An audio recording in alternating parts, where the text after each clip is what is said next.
We have some huge up-and-coming updates here for Diablo 4. Let's get into them, shall we, and cover what we got going on here, man. First of all, a bunch of item bugs being fixed. Not going to spend too long talking about this one. Apparently, Druid loot tables are having issues where gear for other classes were dropping for Druids. That's not going to happen anymore. Also, World Boss caches in World Tier 4 required players to be level 80 in order to open. That's also not going to happen anymore. So, just grand stuff all around there. They're also addressing the issue of disconnect protection for hardcore characters, right? So, yeah, some of the kind of most viral hardcore death clips have been, I'm thinking of Quinn's clip, issues where, people have teleported out of a hardcore dungeon or they've just lagged out while pulling a pack of mobs or whatever, and they just die horribly, and it's ridiculous. They lose like a level 100 character, and they hate their life. And it doesn't even make that good Twitch content, really, because it's like they didn't die in an epic boss battle.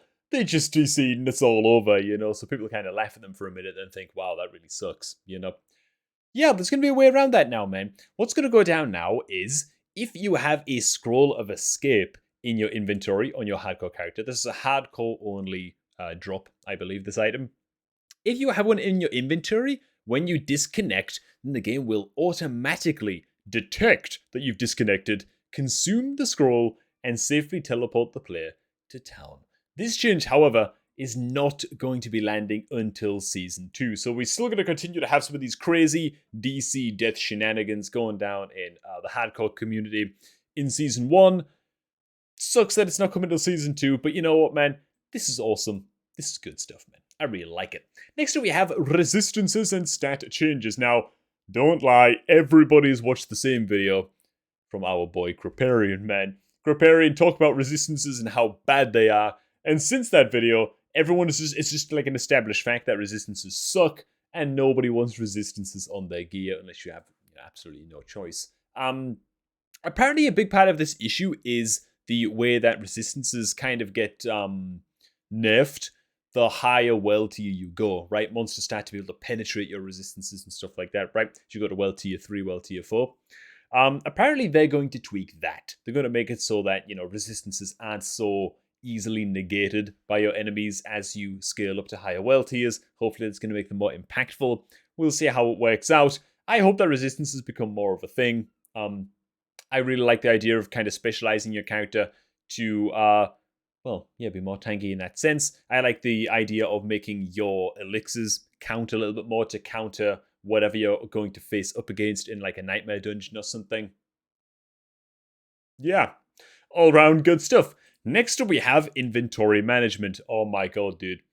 I was so wiggly when they brought this up on the stream. I was watching the damn fireside chat, when they were talking about this. Check this out, man. Starting in Season 2, gems will be included in the materials tab. And it's kind of hilarious, man, because I made a video just a few days ago talking about this, like, oh man, look, we either need a gems bag, and then I actually said in that video, you know what, it would be even better if they made it so that gems, you just kind of pick them up in the same way that you pick up ores and herbs and things like that, and they just went straight into your materials tab, and that's actually happening, boys. That's actually happening. It's also going to, oh no, starting in Season 2, oh, balls, dude. Oh, crap. I just read the bottom here and saw Season 1. I thought, hell yeah. Oh, man. Okay, so we're going to put up with gems for a little while longer, but at least finally in Season 2, they're just going to go straight to your materials tab. What is arriving in Season 1 is a limit cap increase to your other materials stockpiles, because apparently some people have like 9999 void crystals and stuff like that. I don't know how the hell people do that, but some people are really hardcore in this game. They're increasing the cap for those guys. So at least gems are going to be taken care of in the future, man. Next up, Renown. This is a huge topic as well. Are you going to have to farm Renown every single season? What about the Altars of Lilith? What about, discovering waypoints and stuff like that? Are you really going to have to do all of that stuff all over again? Well, it's a bit of a mixed bag here, but you know what? Overall, I'm really, really happy with what they talked about, man, and this is what they said. The portions of the map that have been discovered in the Eternal Realm, which is what everybody's playing right now, will remain discovered in Seasonal Realms. Sweet. The renown associated with these explorable areas will also be rewarded automatically to each new character that you create on a Seasonal Realm. Oh my god, man. that is good news, right? That is really, really good news. So not only is whatever map revealed on the Eternal Realm going to be automatically revealed on the Seasonal Realms, but you'll also get the Renown automatically for those, explored areas as well, man. That's just so goddamn good. I'm really, really happy about that.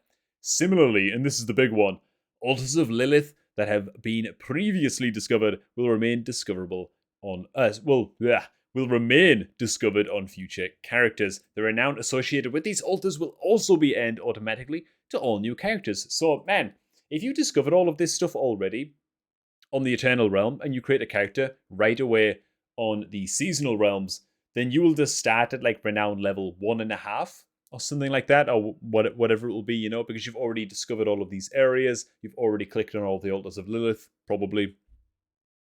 That's just good news all in all, man. Awesome.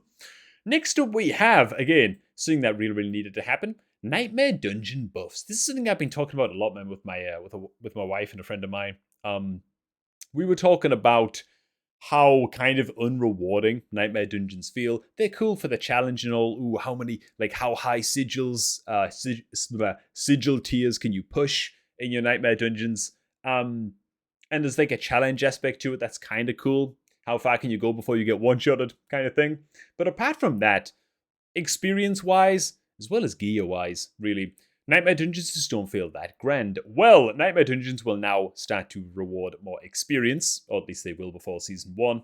Nightmare Dungeon sigils will now act as fast travel items that will immediately take place to the chosen Nightmare Dungeon on use.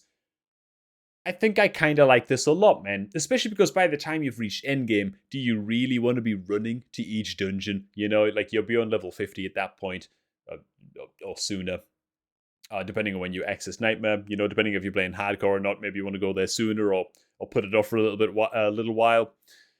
This is really, really good stuff, man. By the time endgame rolls around, any kind of fast travel is awesome. A Nightmare Dungeon sigil will be able to be used immediately after the last Nightmare Dungeon has been completed. So you can just kind of dungeon hop and really push your efficiency to the next level and grind it out, man, with these damn sigils.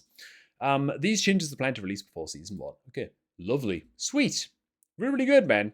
Next we've got some dungeon nerfs. So apparently players have just been spamming normal dungeons in order to level quickly. I've done a little bit of this. It just gets a bit tedious after a while, I've definitely focused more on like dicking around on old characters and stuff like that rather than trying to play ultra hyper efficiently. So I haven't really noticed this as too much of an issue, but then again, if it's the most, if it's the meta, if it's the most efficient tactic available, then it's what people are going to do. So, yeah, Blizzard are just trying to they're trying to lead players to the intended endgame content, such as Nightmare Dungeons, which is totally fair in my view. Makes sense. While these dungeon nerfs were intended to make normal dungeons more equal, the developers have ensured that buffs are coming. I don't know what that means. What do they mean by that, man? They're going to nerf things and then buffs are coming.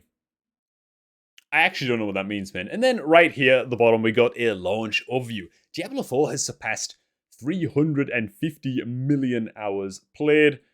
Lovely. A large client patch is planned, covering 13 pages of patch notes, dude, including fixing additional performance issues. Now, look, man, my PC, it's not a damn racehorse, okay? It's not like the most powerful machine in the world.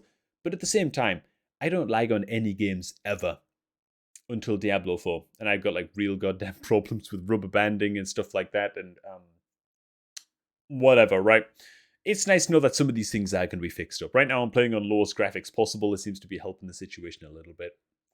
I don't know, man. It's a me problem, but I'm glad that they're doing something to help out, And yeah, most Diablo 4 players have not yet completed the campaign. Oh my god, man. Like, I know I have more time to game than most people, but still, I feel like I smashed out pretty.